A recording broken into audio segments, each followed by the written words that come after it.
I'm John Holdren, the president of the AAAS, and it is my great pleasure tonight to be able to introduce Larry Page, with whom I've been acquainted for at least a little while, and it's been an interesting experience. Larry was Google's founding chief executive officer. He grew the company to more than 200 employees and profitability before moving onto his role as the president for products in April 2001. He continues to share the responsibility for Google's day-to-day operations with Eric Schmidt and Sergey Brin. He is the son of Michigan State University computer science professor Dr. Carl Victor Page. His love of computers began at age 6. He, at one point when he was in college, built an inkjet printer out of Lego bricks. He earned a Bachelor of Science degree in engineering. I think maybe his thesis was that Lego printer. While he was in the PhD program in computer science at Stanford University, he met Sergey Brin, and together they developed and ran Google. It began operating in 1998, and as everybody knows, the rest is history. I told Larry that the last time I used Google was at 6 o'clock last night when I was collecting pictures of my mentors to use in my presidential address. They all came from Google. Larry, in 2002, was named a World Economic Forum Global Leader for Tomorrow. He's a member of the National Advisory Committee of the University of Michigan College of Engineering. Together with co-founder Sergey Brin, he was honored with the Marconi Prize in 2004. He's a trustee on the board of the XPrize, and he was elected to the National Academy of Engineering in 2004. I suspect one of the youngest people ever to have achieved that particular honor. So it is a great pleasure to give you Larry Page. He will, by the way, be taking questions at the end of his remarks. So those of you who have questions for Larry will have microphones, and you can line up at the microphones and take your shot. Larry Page.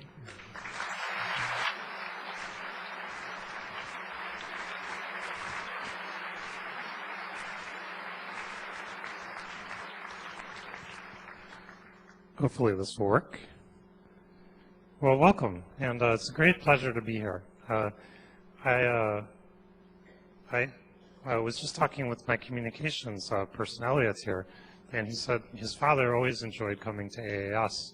And I thought, I wish my father had enjoyed coming to AAAS. I'm sure he would have really loved it, based on all that I've seen. But alas, he didn't. And he would have brought me too, actually. Now, it's very dear to my heart to be here. I don't give very many kinds of things like this. And I guess I couldn't say no because it was science and technology. It was in San Francisco. And it seemed like it would be a lot of fun to come here and also to see all the other really interesting talks that were going on. And it took me a while, actually. I was trying to think about, what would be really important to say to this audience. And, I guess for me, science, engineering, and technology sort of all been interrelated and really, really important. And in thinking about it, I feel like we have an amazing set of problems in science and technology. And what that really means is we have an amazing set of opportunities. And I think I'll show you my first slide. So I sent my talk notes to a great person we have at Google, Hal Varian, who's a famous economist at Berkeley. And he sent me back this single picture. And it was so a good summary of my whole talk that I want to show it first. And basically, you see, for 1,000 years, BC and so on up to now, and this is basically the income per person. And you can see there's one big change, right, that happens right around the Industrial Revolution, and it's still in fact going straight up. And there's basically nothing you can ascribe this to but technology. And the quote from Hal actually was, virtually all economic growth was due to technological progress. And, I'm not a betting man, but if I was to bet, I would probably bet that that will continue to be the case. Going forward, that virtually all the increases in growth that we had would be also due to technological progress. And I guess being very simple, I thought, well, Google, In fact, I realized, Google wouldn't have been possible, actually, even probably a few years before we started Google, it wasn't really possible to have computers fast enough to index that much text. You know, Moore's law had been steadily going on and doubling every 18 months, and it was actually, you know, cheap enough, and we could afford to buy computers to do it, and so on. And you just think about that, you know, something we take for granted is now is, you know, typing in a few words and searching billions and billions of things and getting them back in a tenth of a second or so. And that wasn't possible before these curves. And so I think as a society, we're not really paying attention to that. And I think, you know, the question for all of us is how do we really work on this? How do we get our policies in place, and how do we get people working on the right things? So now, I'm not very good at companies and business and things like that, but I've been pretty lucky, and I think I know I spent a lot of time coming up with the name Google, and you know, we thought about it a lot and so on. And I can tell that science has a serious marketing problem. I'm really sure of that. And you know, if you have basically all the growth that's happened in the world is due to science or technology or whatever you want to call it, and nobody really pays attention to you, then you have a serious marketing problem. So I think I have a simple analysis of this too. One is that virtually none of the marketers in the world work for science. So there are lots of people who specialize in marketing, and as far as I can tell, none of them work for you all, right? Or anybody related to you guys. So, okay, I don't want to dwell on problems though. So this could be actually at Stanford, where I went to school for grad school. It actually looks very much like parts of Stanford. And I don't, but it's clearly, you know, engineering kind of place. But I don't want to spend too much time on problems before let me just summarize some of the good things I'm going to say, and then I'll go back to problems. So I think there's huge, huge opportunities in science. I'm going to talk about people taking more power roles in society, about taking bigger challenges and bigger opportunities, about communications, strategies in general, about changing the world, and then that leading to engineering, and then to entrepreneurship, and then to business, and then repeat that, and add more money, and just keep going. About education, and making more people like all of you. But before I do that, I'll talk about problems. So, oops, actually I don't want to do that yet. So, some of the bad things about science, and I've been through some of this. You know, I'm a PhD, not quite finished yet, as Stanford likes to say. And I think there is, you know, poor gender, racial, national origin diversity in many parts of science. It's not uniform. Some fields are very good, some fields are very bad, which I think makes it less fun for people to be in a lot of those fields. It also makes, I think, the fields less creative. There's science being done for funding, and I was aware of a lot of this computer science. And I had a simple algorithm, which was wherever you see paid researchers instead of grad students, that's not where you want to be doing research. And the funders could never figure this out. I couldn't quite understand it. But grad students who aren't being paid, you know, usually pick interesting things to work on. Otherwise, you know, they would go get a job and have a good time. So there's long education before earning a salary. And somebody, when I was preparing this, sent me a Simpsons clip of Bart Simpson making fun of a grad student for earning $600 a month and cut off his ponytail. And, you know, that is an issue, right? You have less fun at parties sometimes, less personal interaction, hard work, and there's fewer celebrity scientists, right? There aren't that many. And now, some of the bad things aren't true. For instance, I think you really have the opportunity when you're in science technology to really have huge impacts. And I guess Google's an example of that, and there are many, many other things. You have huge leverage just from understanding the world better, and you know, really how to change it and so on. And scientific thinking really hugely benefits most jobs, and we've really seen that in our company. We try really hard to hire a lot of scientific and technology-oriented people, even in positions they wouldn't normally be in. I'll talk more about that. And scientists are really great citizens. I think it's really important to have them in the world and critical thinking in society. Now, and it really helps you with blue blobs, understanding them. Now, there are few scientists and engineers in the world, so I just wanted to show some brief stats, but anyway, there are not that many people. It depends how you count and who's choosing the stats and so on. And there's even fewer that are really in charge of the country. And I pulled out some important leaders, and there's a few more. These are ones with graduate degrees and so on. But there aren't that many such folks. And many of you probably realize that, but hadn't necessarily thought about it. This is the president of India, who's a rocket scientist. And actually, he also understands all the encodings of the Indian languages on the web, which is not something that's normal for a world leader. And I think you really want to have people in power who understand things, and that's the basic thing, right?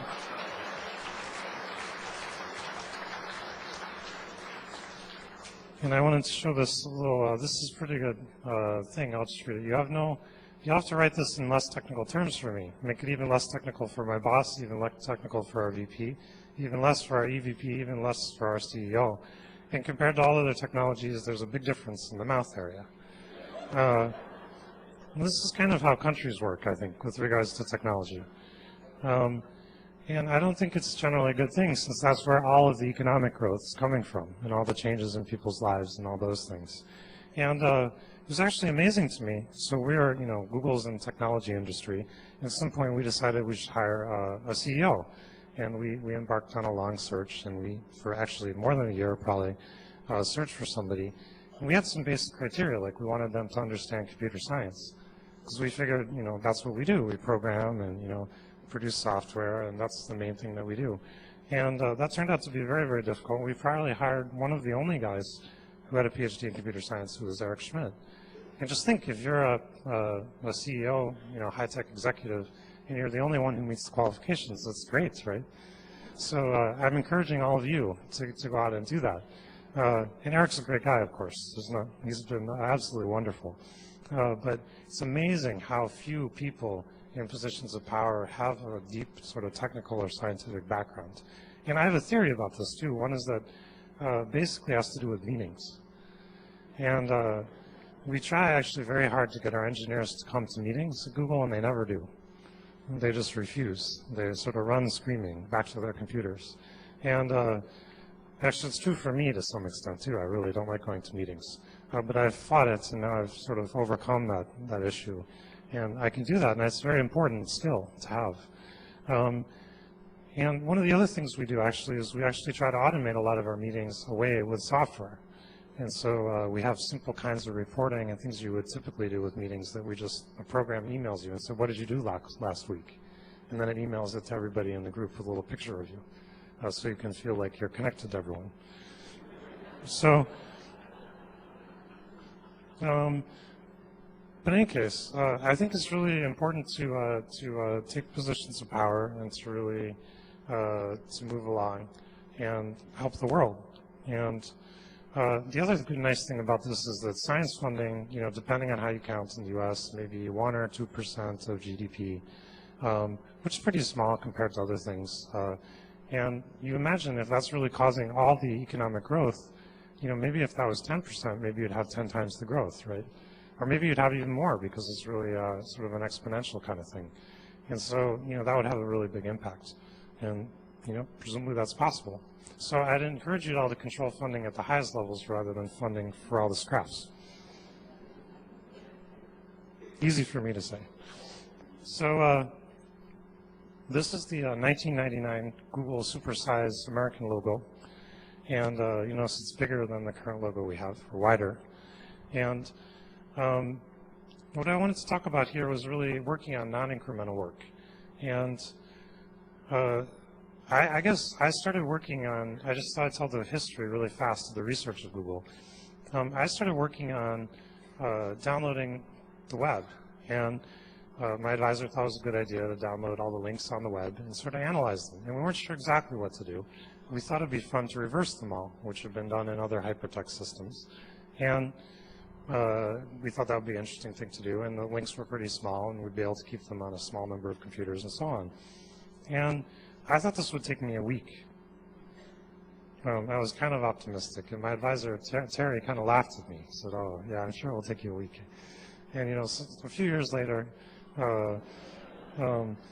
we had a pretty good structure of the web with maybe 30 million pages and 300 million links or something like that. And then we realized, well, actually, if you want to allow people to annotate things, it would actually be useful to be able to rank those annotations. And so the only thing we had was links, and so out of desperation, we invented a way to rank things. And that's where PageRank came. And then we realized, well, actually, annotations weren't that useful. Search was the main application, and we should use PageRank to rank web pages for search. And so it's completely random. It's a great example of pure research and the reasons why you want to do it. Now, I was really struck, actually, by Steve Tu's talk, who, if you stick around, you'll see him tomorrow night giving a talk. And he actually had a very similar story. And his story, which I don't know, he's going to probably tell a different story tomorrow night. You should ask him questions about this. But he basically didn't know what he was doing. He was sort of a failed grad student. He gave this wonderful talk to the Hertz fellows that I saw. And he said, I didn't know what to do, so I decided I would get really good at building lasers. And I wasn't really sure why, but I thought it would be useful. And, you know, this eventually ended up with him getting a Nobel Prize in a totally also non-obvious way.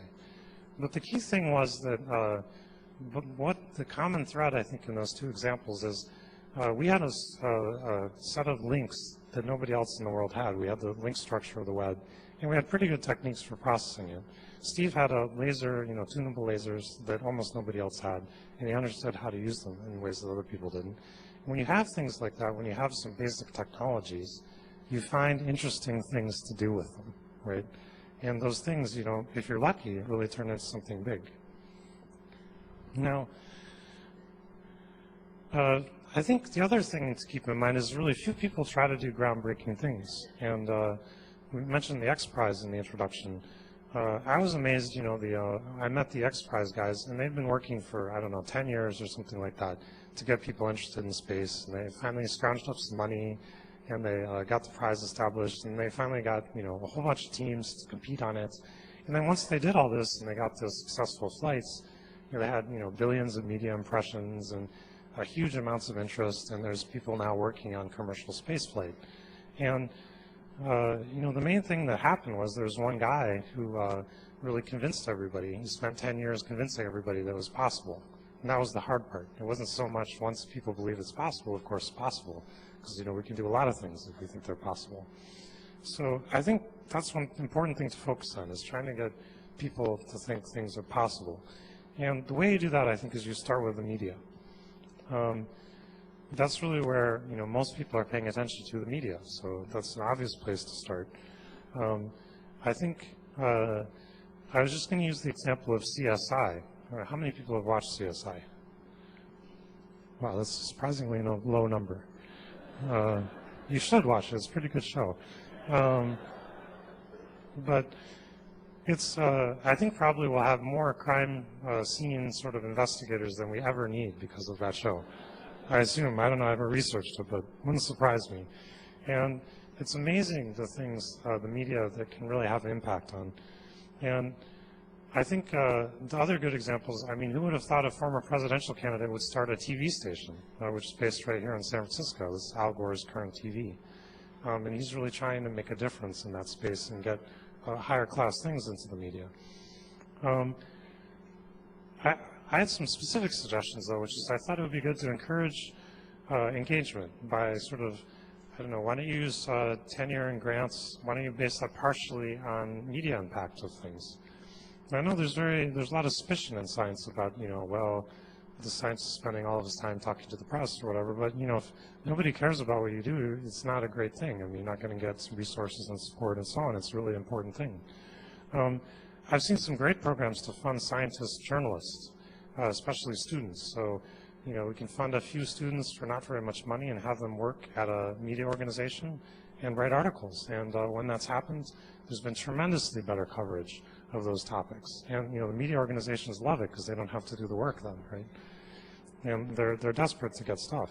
So, and I guess AAAS, AAAS has a great program for policy support for students where they can go to Washington and help with public policy also. I think those things are really important. Those things are probably 1,000 times the leverage of the other things that happen because of the effect they have on the world. Now, let me just switch and just talk about changing the world. So, when I was about 12, I decided I wanted to be an inventor. And somebody gave me an autobiography of Tesla. And, he was this great inventor, invented electric power and all sorts of things. And then, I read this autobiography and, I just about cried at the end because he was basically a failure. He couldn't fund his research. Many of the things, great things he invented, maybe people don't even know what they are today, and so on. And, he was always struggling to commercialize this stuff and really get it out into the world. I said, I don't want to be like Tesla. I want to have an easy time getting things out in the world and make a real impact. And I think for that, you do need some integration with business and engineering and the other areas as scientists here. Now, one of those, I think science and engineering, I don't really separate them because I feel that, you really want to get your scientific works out there. You want people to understand what to do, and the engineers are the people who do that. And, there should be some mix. And actually, in my own field, computer science, there actually is no computer science. It's only computer engineering. Actually, computer engineering is something different, right? That means you build hardware. Computer science means you do engineering on software, and there is no computer science. There's no such field, which I think is kind of interesting. It's really, computer science is computer engineering, and computer engineering is something else. So, and maybe that's because it's a newer set of fields, a newer set of vision. Maybe it's not a real science, who knows? But anyway, I think it's really important to get entrepreneurship better involved in universities. And I was lucky enough to spend time at Stanford, which is probably the best example, and I spent time in Michigan, which is not terrible, but more normal example of how to do this. So I want to tell the story quickly about how Silicon Valley started, because I think it's pretty instructive. So this is Terman at Stanford, who basically had $1,000 to create local jobs. Somebody gave him $1,000, and he decided Hewlett and Packard should start a company, and that's Hewlett and Packard, also in Terman. And in 1938, they started up HP based on that. And basically, the whole Silicon Valley really flows from that. And from that, all these companies flowed directly from Stanford and the whole valley. And I think he also convinced Shockley, who was the inventor of the transistor, to come back to Silicon Valley and start a small company, Fairchild, which then spun in, that basically directly led to Intel, which is still around today, of course, and important. Now, all that came from $1,000 and one professor, and arguably all of Silicon Valley really came out of that, and all the technology and wealth and all that associated with that. And the thing that I really benefited from at Stanford was that whole culture of people. So there's tons of people who are very, very smart, who've had successful companies, who've had management positions, who've been great scientists, who've been dropouts from Stanford, and so on, which most of the companies represented there. And those people, actually, a lot of them has gone back to Stanford, or they fund research there, or they fund interesting projects. And that whole cycle is an amazing cycle, and it's really what makes the Valley here great. And I think a lot of academic scientists really miss that. A lot of the research is being funded by kind of strange mechanisms here, which is great. It's really, really good thing. So I think you really want to have these cycles in many other places, and I don't think, we had Terman, but any of you could go do this, and $1,000 wasn't it was a fair amount in 1938, but not that much money, right? And so it's really it's not that hard to do this. You need to have the right attitude about it, and you need to think that business and entrepreneurship are going to be good things and important parts of science. So I'll just give a quick example of this. This is a SpaceX rocket, and I have a good friend, Elon Musk, who's a internet entrepreneur, successful, who decided he really wanted to colonize Mars. And the only way to do that is to make cheap rockets. And so he has his own rocket company, and he's got a whole bunch of contracts now to sell. He sold satellite launches to the government. He launched one rocket, and it didn't quite go up all the way.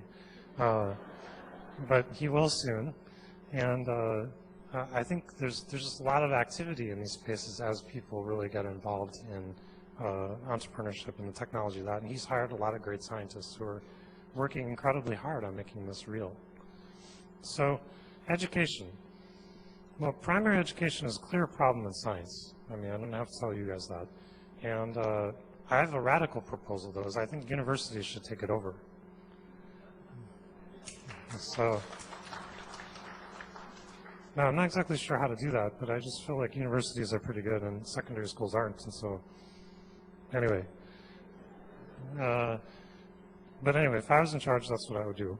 And I think also there's a lot of opportunity to educate, sort of engineer, and this is probably a typical situation now. That was certainly my school experience in early school. And I think that you should really, I think there's a lot of ability to really use technology and to engineer better and more efficient ways of doing education. And it just seems like we have better tools than we did, you know, when we designed our current education system. You know, when I was at Stanford, I watched all the lectures on videotape because then I didn't have to go to class. It was a lot more convenient. Right before the exam, I could watch the whole semester's worth of lectures in about a day and a half, and it worked great. And I mean, I don't think those things are that hard. How hard is it to do those things now? It's not. And some of the best classes I took at Michigan had 600 students in them. Chemistry, was organic chemistry, for example. It was designed for that many students, and they had TAs and so on. But they had the world's greatest professor as a result. It was a great experience. That could have been just as easily 10,000 students. And so there's got to be ways to do these things better. I gave a keynote probably 2 years ago at FIRST, which is an amazing, amazing thing started by Dean Kamen, where they take something like 30,000, this is the finals in Georgia Dome. They got too big for Epcot Center and they moved to the Georgia Dome.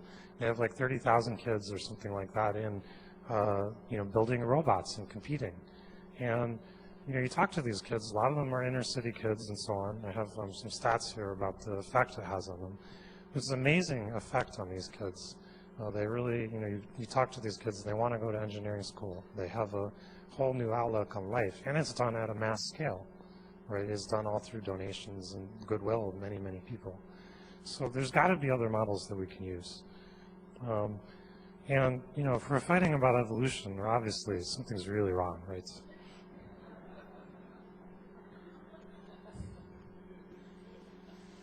Okay, so let's get to some fun parts. So let's talk about solving some worldwide problems. How do we get people motivated about science and technology?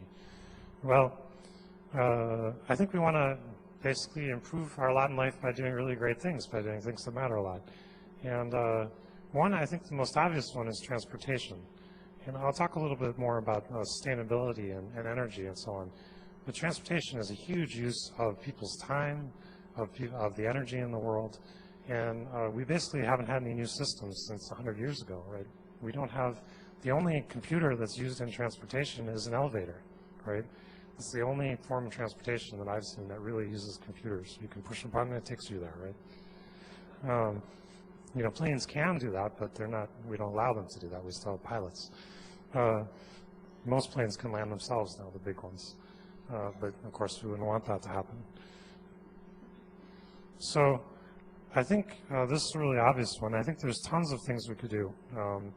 I was lucky enough to be at the DARPA Grant Challenge where they, Stanley, this is the Stanford car, won by driving autonomously sort of all day through the desert and up and down mountains and things like that, which people thought would never be possible. It won, I forgot, $10 million or something like that. And the guys who do this, you know, they're really excited about doing automated cars, and there's a tremendous amount that they can do. I'll just give you some stats. 40,000 people in the U.S. die every year of auto-related accidents. Now, I'm pretty sure if computers were driving, even Stanley-type computers, that number would be a lot lower. You know, maybe it's 100, maybe it's 10, right?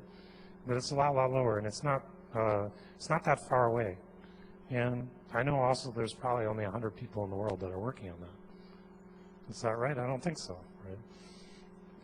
So I think that's a tremendous opportunity. If you've ever been and spent any time in the developing world, you know that roads are really a disaster.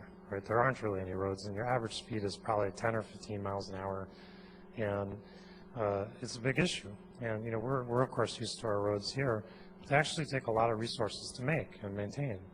That plane right there, which is not particularly high technology, can go faster than your car, probably goes about 90 miles an hour, and it also goes point to point with no road. And it uses actually less fuel than your car does per mile. And so I'm not so sure that we should be building roads. You can argue about safety and things like that, but computers are pretty good and technology is pretty good, and at some point we'll be able to make that completely safe. And I don't think it's that hard either, but I don't think there's anybody working on that, or very few people. One of my favorite things is artificial intelligence, and I think it's gotten a very bad rap. And actually, my dad was very interested in artificial intelligence, and in the time they were doing it at Stanford and other places, they had the equivalent of a Commodore 64, and they thought they were going to do artificial intelligence, right? And now your phone is 100 times more powerful than the computers they had, and now we can't even store a decent photo on a Commodore 64, and we don't wonder why it's not smart, right? And so I think there's a lot to be said for basic amounts of computation. There's a lot of people who agree with me on this, a lot of people who don't. But my prediction is that when AI happens, it's going to be a lot of computation and not so much clever blackboard, whiteboard kind of stuff, clever algorithms, but just a lot of computation. And my theory is that if you look at your programming, your DNA is about 600 megabytes compressed. So it's smaller than any modern operating system, smaller than Linux or Windows or anything like that, your whole operating system. That includes booting up your brain, right, by definition. And so your program algorithms probably aren't that complicated. It's probably more about the overall computation, but that's my guess. We have some people at Google who are really trying to build artificial intelligence and to do it in a large scale and so on. And in fact, to make search better, we really need to make, to do a perfect job of search, you could ask any query and it would give you the perfect answer, and that would be artificial intelligence, right? Based on everything being on the web, which is pretty close approximation. So I think we're lucky enough to be working incrementally closer to that. But again, very, very few people are working on this, and I don't think it's that far off as people think. Now, climate change, of course, huge, huge issue. I think one of the big concerns I have is we're not doing a good job modeling and understanding climate change, and that's a really, really important area. And I think there's recent press from this conference on that just today, which is amazing to see. But I also think it would be nice to be able to modify climates. And one of my heroes who's Paul MacCready, who invented he built this human-powered plane that flew across the English Channel. Many of you probably don't know, but his career started in climate modification. And in fact, in seeding the clouds. That was his first company. It was designed to seed clouds. And if you ask him about it, he'll say, oh, it's very easy to seed clouds. We could do a pretty good job, but we could never get around the lawyers. So a lot of things are possible, right? And I'm worried as we get into real serious potential issues of climate change, there are going to be enough people who want to act that we're going to act in some ways, and we're not going to really understand what they are. We might as well get going on that now. And I don't think very many people are working on that either. Let's give you another quick example, Google Books. We actually wanted to digitize Stanford's library when we were at Stanford, and there's actually a digital library project there, and we tried to convince people, and they just didn't think it was really possible or made sense and so on. And actually we spent probably 5 years trying to convince people that it was possible and a good idea, but mostly that it was possible. And then once we convinced maybe 2 or 3 crazy people that it was possible, it's basically happening. And we just made like a 1 million, we're going to digitize another 1 million books at Princeton, and it's sort of routine now, which is a great thing, but it shows you how hard it is to get people going on things that they think maybe aren't that possible. All right, so developing world. I've had a lot of interest there. I've been trying to take all of my long vacations now in the developing world. I encourage you all to do that too. There's a lot of really interesting places to go. There's good science to be done, and there's experiences that you won't have anywhere else. And I think, the U.S. also has a marketing problem, not just science. I don't know if you've noticed recently, but if you travel around the world, people aren't real happy with us. And, we're spending a lot on our own security and things like that, but I think we should spend a lot more on making friends. And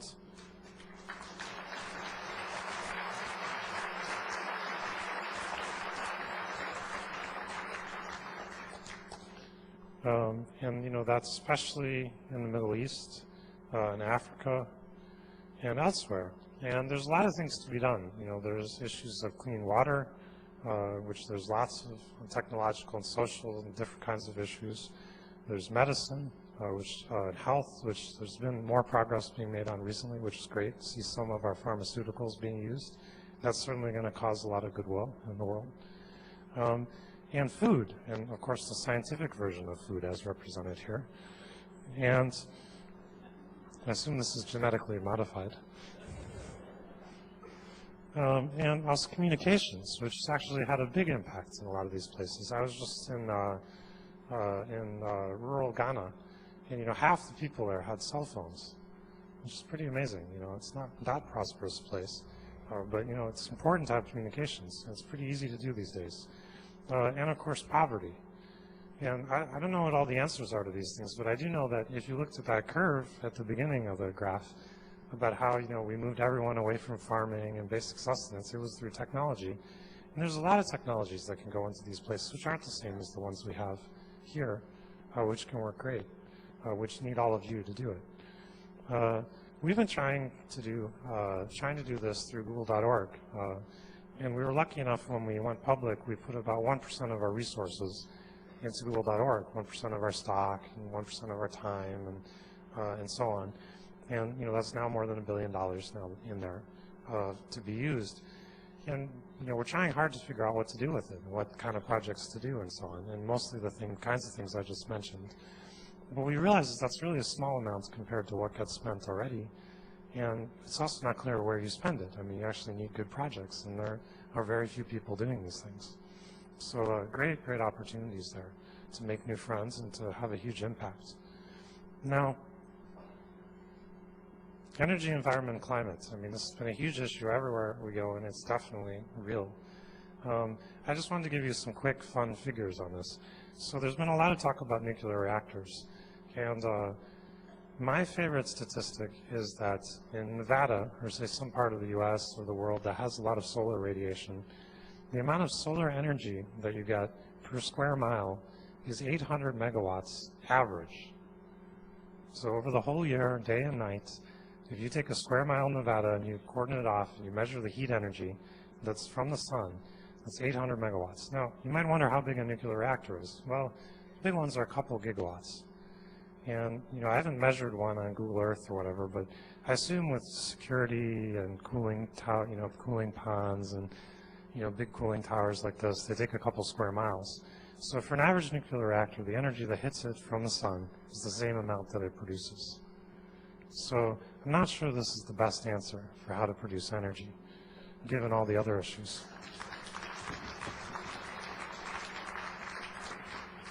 Now I hear muted applause, but I'm a big fan of solar, so I'll go through that quickly.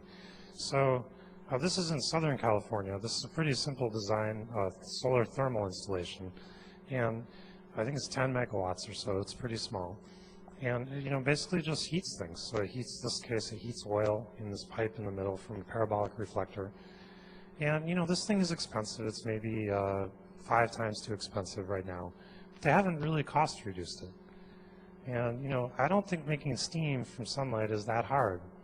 And that's what nuclear reactors do. They make steam from nuclear reaction, but you can just easily make steam from anything else. And there are lots of cool designs for this. And again, there's hundreds of people working on this, not thousands or 10,000. And there hasn't been that much work done to cost reduce it. So I'm pretty optimistic that you'll see, and venture capitalists are starting to fund these kinds of things. We're trying to fund a few small things that we see that are interesting. But I'm very optimistic about this. And I think our goal should be 1 cent per kilowatt hour electricity. And the reason for that is that then there's no economic argument, oh, we're going to ruin our economy switching away from coal, which is the argument China makes, because, well, we can make a whole heck of a lot more money selling energy at 1 cent a kilowatt hour. We can make a whole lot more stuff, and we can have really big, warm swimming pools that are really cheap. So wind, of course, is another huge, I didn't mention, I should back up just for a second. I didn't mention the photovoltaic things too. There's lots of cool things there. There's lots of interesting approaches, and I think there's a lot of promise there. The photovoltaics, there's a research group at MIT that's targeting 50% efficiency for solar cells, and they have a pretty good plan to do it. And the issue is cost, but still the efficiency is amazing. That means, with twice the area of your nuclear reactor, you could generate the same amount of energy as that nuclear reactor. So you're talking about 6 square miles, there goes your nuclear reactor. Not a lot of space, right? So we can figure out a way to make those things cheap. The impacts will be tremendous, just absolutely gigantic. Wind, of course, is already cheap. In fact, the cost of wind energy is already competitive with coal if you didn't care when it was generated.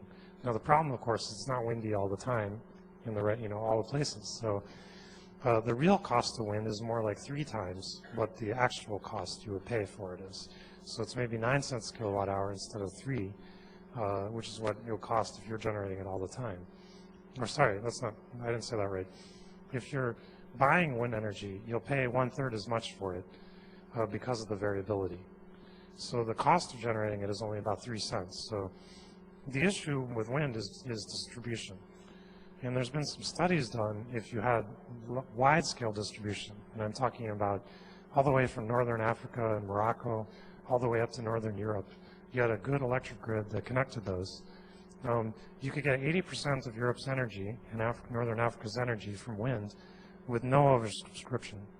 So that means it would be competitive with coal right now. Now, are we going to build that grid? I don't know. I doubt it. But it's probably a good idea to do that. And that's, the grid stuff is amazingly antiquated. There's no power electronics in it. I don't know. I think there's a lot of opportunity to improve grid functioning, and we're going to need that as we bring these new kinds of energy online that have different kinds of variability. Now, I want to end with this image, and one other area of high leverage that I see is scientific publishing, and we've been trying to help out with Google Scholar and Google Books and things like that and try to get more of scientific information into the real public use. But every time Google search happens, which is pretty often, I'm pretty pained. And the reason is that probably most of the work that you guys all have done is not represented in those searches, right? We don't have access to it, or it's indexed. Recently, in doing research for the stock, I got a lot of results, and then I got to like IEEE firewall or something like that, and I have plenty of money, and I didn't buy the articles because it took too long. I went off and searched for free ones and so on. And we got to make that process easier, and we got to unlock the wealth of scientific knowledge and get it to everybody on the internet.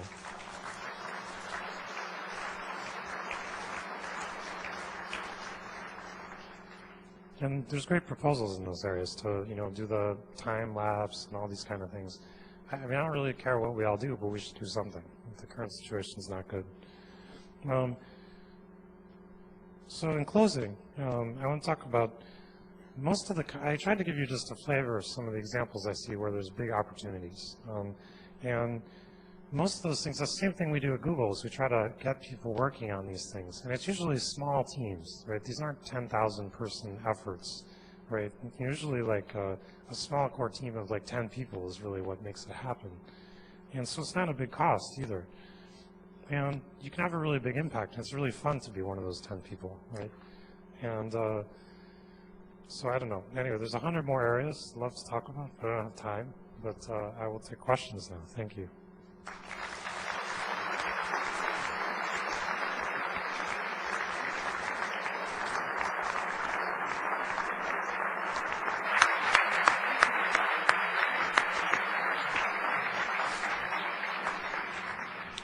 We have 2 microphones in these 2 central aisles, and I would suggest that people who want to ask questions line up behind the 2 microphones, and we'll just alternate between them. So the first question would be the gentleman here. Thank you so very much. I've been following Google. In fact, I met you guys at a conference, I think in '98. It was kind of interesting. But with Google.org, do you have a procedure for submitting proposals? Do you have a mechanism so that, no, I'm serious, I'm quite serious, so that when people have an idea about developing a technology somewhere in the world, you might have a platform for this? I'm just kind of curious. Yeah, I think we do have a way of doing that. I think there's a website, actually. But I mean, is there actually a procedure already in place? Yeah, I think there is. It's tough for us because it's a really small team. So honestly, I've been trying to get them to focus mostly on hiring more people. Because, you know, it's like probably less than 20 people still. Okay. So their ability to deal with the whole world is limited. But, okay, proposals will come in then. Cool. Just to be honest. Let's take the microphone over here. Google and other companies sponsor or give space to a lot of groups. I'm from New York City, and a number of our groups meet there. I got to thank you for that. But can you encourage other companies? A lot of them are really tight about it. I mean, IBM and Google have been very nice. That's about it. Thanks. Well, thank you. Hi, thanks. First of all, great talk. Good luck to you with all the projects. With your perspective, Those weren't all my projects. Well, those were suggestions. ones you're interested in. With your perspective, you have a very unique perspective worldwide. What do you see as the most disruptive technology probably to come along over the, say, the next 10, 20 years? Boy, I think it's hard to predict. I mean, I think most of the kinds of things that I mentioned, people get confused because they try to predict how long they'll take to happen. So like, how long will AI take to happen? The real answer is there's a 5% chance it'll happen every year. And most of these things are like that, and it's mostly based on whether anybody's working on it. Over here. You're mentioning how you can encourage participation in science and so forth. And I think that one thing that has not been mentioned, and perhaps Google and other companies might get more involved, is we can come down in the school system and so forth, but there's one thing that is conspicuously lacking in this country. It is philosophy and science and education, starting with grammar school. I've been in a number of countries where philosophy is an integral part of the curriculum, such as in Mexico, and I find out that there's an emergence of students with an awful lot more curiosity and willingness to participate in science. And I find that there's again, in this country, we really need to introduce that all across the curriculum in the schools, if necessary by federal mandate, but that is conspicuously absent, and I would encourage Google to support that effort. Hi, on YouTube and Google Video, there are a lot of silly video clips, but there are also some serious clips, like in Google Tech Talk, for example. How do you see IP video evolving for serious purposes? Well, one of the things actually I was thinking about talking about, but I didn't, was I always thought it'd be great to have a little box in the back of every classroom that you just push the button, and whatever you said will go on the internet. And Stanford basically has this, which is how I watch the lectures, but they have like a whole studio and people behind the curtains, and it's very expensive. But presumably you could just automate that and have a button you push. And I think it would just be important to actually get all that stuff out there, and I do think the value of all the instruction that goes on is very high, and with technology we could take that and get it to everybody very easily. Thank you. Back to this side. I was just wondering if you knew what the most looked up word was on Google. Oh, I can't talk about that. It has 3 letters.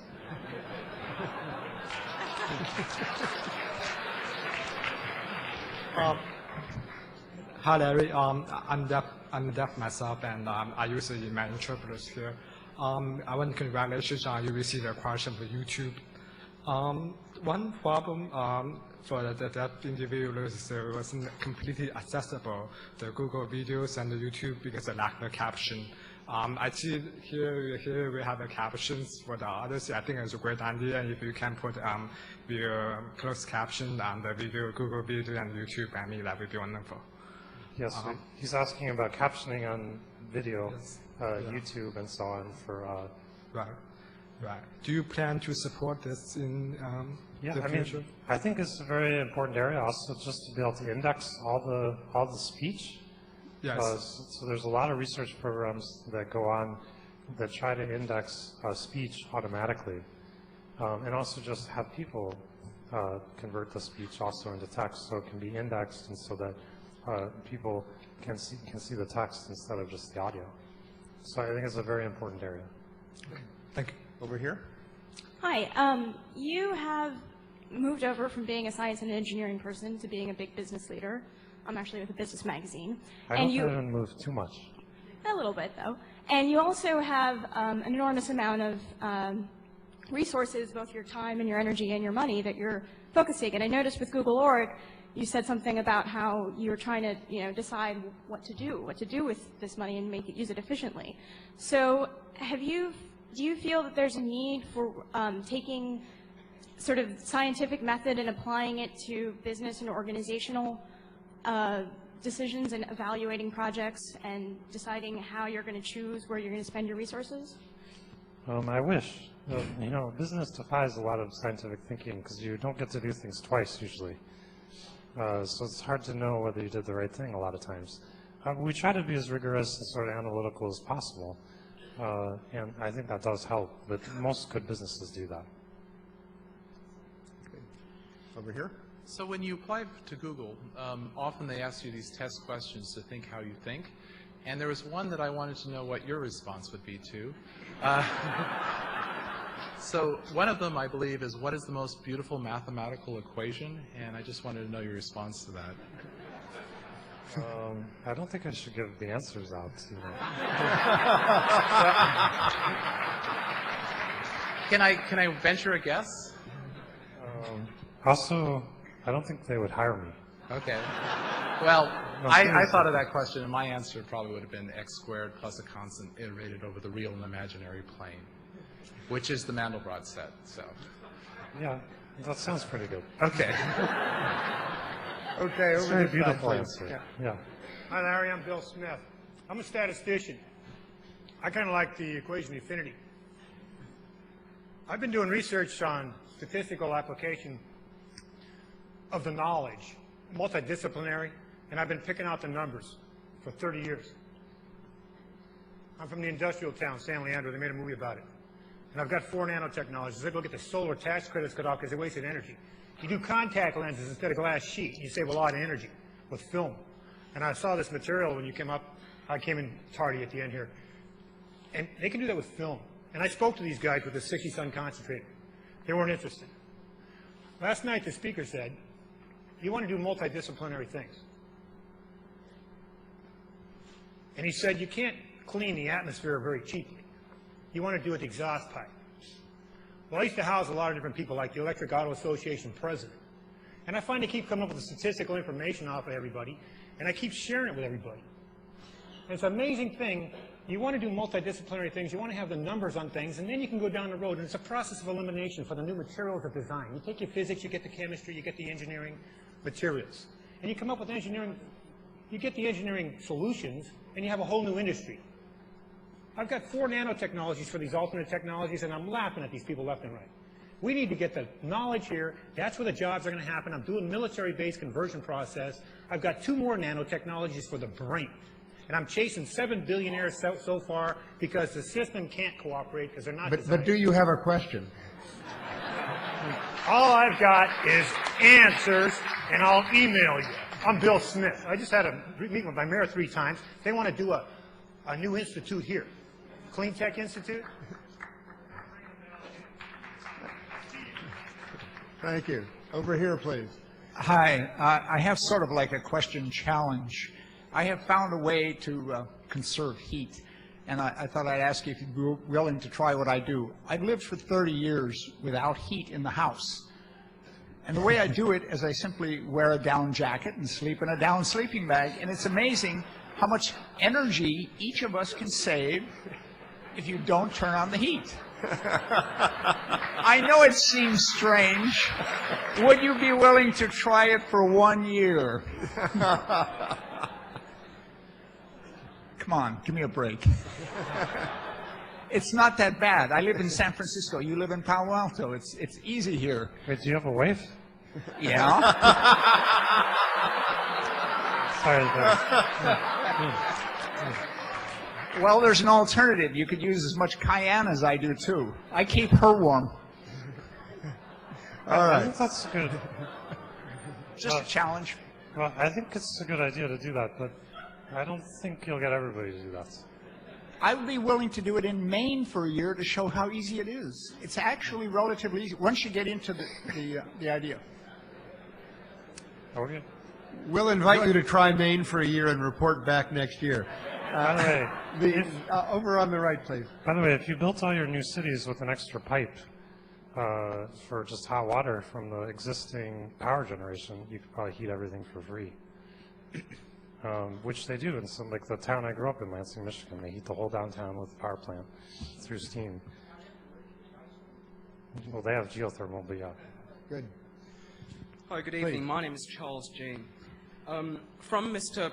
President's speech last night, I've learned that only 0.2% of the GDP in developed world goes to, contributed to help the less developed countries.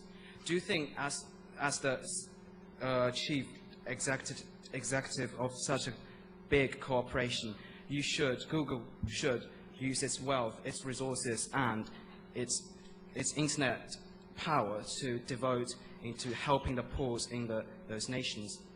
Well, absolutely. But I think the issue is not so much the money as the will and the sort of learned helplessness that people have. I mean, I think if somebody convinced everybody it was possible to solve all the problems in the world, they'd be solved.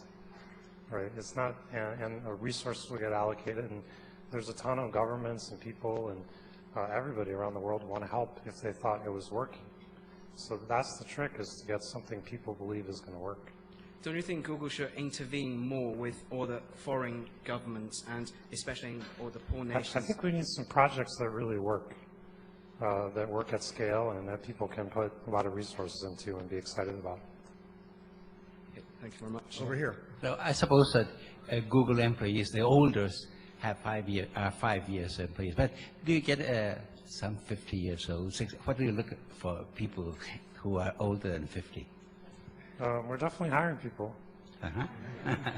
Thank you. Over here, please.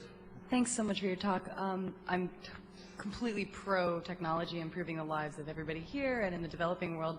But in the short term, do you have any ideas about how the impact of that technology reducing jobs in manufacturing and service sectors, and that possibly increasing income disparity, how we can address that simultaneously in the short term? And clearly the long-term answer is more education, but in the near term, what can we do? Well, I think there's an issue. I mean, for example, if you're reducing farming jobs, which we've done almost to zero, you know, those jobs went away, but it's great because we have food and we don't have to do anything.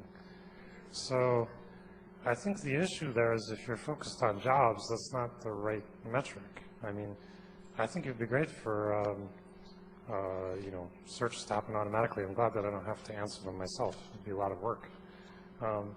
And I think, you know, those weren't jobs that ever existed either. So I think, or maybe a few of them did. But I don't think that you want to focus on jobs. I think you want to focus on what our capabilities are as a species to be happy and to have the things we need. And you know, there's a lot of people in the world that don't have all the things they need. Okay, over here. Hi, I really appreciated your talk, and I appreciated the fact you took a very broad view. However, you're running a company on a day-to-day basis, and you have to deal with some realities. And in particular, my question is, how do you balance issues of safety and political context, you know, with various actions of Google's? So we've noticed that recently, for example, on Google Earth, the Naval Observatory in DC has been blanked out from the maps. Areas like the nuclear station outside of New York City has not been blanked out of maps. How do you make these decisions? Well, in general, we have lots and lots of issues like this. Like, is something copyrighted? Is it slander? Is it? I mean, and you know, unfortunately, we don't have very many people. So anywhere we can, we try to get other people to do that work. And usually, there's a good way that's already established to do it. So, for example, on the internet, if you have a copyright violation, you can sort of go after the ISP, and then they take it down. There's a procedure under the DMCA and so on. And actually, none of that generally goes through us. And the satellite data is similar. So there's system that the governments use with the people who are taking the pictures, which isn't us, and they negotiate over what happens, and whatever data that ends up there we publish. So in general, we can't answer all policy issues. There's tons of complex policy issues that are very real and legitimate. We just try to get those, make sure there's a good process established for governments and generally other people to deal with them, and that works pretty well. Over here, please. Thank you. I found your talk very inspiring, especially because you had a very can-do attitude that, like on climate change, if we just want to solve it and we put people on it, we can solve it. I don't know about that. That's But a tough one. that's my question is, there are a lot of people who've been working on solving the climate change problem from a technology perspective, and Google has done an amazing thing in taking science and technology and just applying it without worrying as much, at least from the outside perspective, about the bureaucracy. I wonder what people who work on climate change could learn from that and how they could get technology out to the marketplace to solve the problem. Well, I think there's a lot of interest in investment going on in energy, which I think is very, very good. So I think we can solve the energy problem, which hopefully will eventually solve the climate change problem. I think in terms of solving the climate change problem itself with the carbon that's already in the atmosphere and so on, that's a much tougher issue. Okay, over here. Good evening. I have two questions. The first one's concerning Google, and the second one's on your ideas on energy. Now, the first one, how much do you think Google has contributed to the abuse of the Internet? Because, I mean, undoubtedly, it's been a great help to all of us looking for information, but on the other hand, also to those looking for rather unnice pictures via Google image search. Or worse things, yeah. Indeed. I mean, this is something we think about a lot. It's a question of, as a society, a kind of question, do you want to have open access to as much information as possible or not? You know, including things that might be problematic. You know, and more extreme examples than bad images, things that, you know, could hurt people or things like that. Again, we've tried to step back for a little bit and just say, we're going to, whatever information's out there, we're going to make available. And, you know, there's governments and other people that restrict various kinds of things, and we sort of just try to stay out of that. But that is somewhat a value we have, is for open access. Yes, and the second one concerning your ideas on energy, I've only got 3 questions. First one, did you come here on public transport? Second one, do you have solar energy panels on your home? And third one, did you put your computer on standby, off standby when you left your home? Those are good questions. Let's see. No, I didn't come on public transit. I think, although Google's been really great, we have about 80 buses now we're running, our own buses all around the Bay Area, so we do actually run buses up here and so on. We just did a big solar installation at Google, which I've been working on instead of trying to do it personally, which is much larger than I would do myself. It's probably about 30% of our energy use on the campus, which is pretty substantial. What was your other question? Computer. Yeah, I do put my computer on standby. But unfortunately, all the Google servers aren't on standby. Never mind. There's a lot more good business example. We have been trying really hard, actually, to get the industry to agree to a standard power supply, 12-volt supply for computers, which would probably cut 10% of energy use computers worldwide. Good. Thank you. Over here, please. Much of what you talked about was about communication and grassroots support. But if I were to Google, for example, your name, a lot of what I would find is people who are fundamentally against the publishing of information on the internet, the making it available at all. How would you respond to that? Sorry, which people? Let's say Scroogle. Oh, people who don't like us. Yeah, I don't know. It's an issue that people like controversy and things like that. Part of that actually is that we don't do necessarily a good job of ranking those things. That's partly probably a problem in how we do ranking. Because we probably are giving, I mean, I think there's actually, this is a question I'm very interested in, is how you get greater sort of understanding and real rigor applied to sites and people's ideas and so on, and those can flow around the web like links do. But I think that's really an unsolved problem still. So you'll see a lot of kind of spurious things still. This side. Yeah, thanks. I think my question may have been answered already, but I think you used the example when you were preparing for your speech. You were Googling for images or information, and you would hit a firewall that would ask you to pay for an article, and then you kind of went off and found the other information. Actually, I didn't find it at all. I just gave up. Well, I guess that's the question. That information is behind a firewall because there's a value to it. Someone really invented something. They prepared it's their property intellectually. But this is the problem. Google brings us access to these things. We know of it, but we still have to acquire it somehow. And so I just wondered if you have thoughts or if there's other things you've been thinking about how to make that other information legally available and maybe in a more direct way than we have to do right now. Yeah, I think it's a really important point. We just released Google Checkouts, which actually makes it a lot easier to buy things. And I think that would be really useful for this. It's not that I'm not willing to buy that information, it's that it's too complicated to do it. Now, a lot of people wouldn't be willing to buy it, and I don't know how you deal with developing countries and other things, which I think are important issues. But I think you just got to create less friction there. Yeah, that's right. Thank you.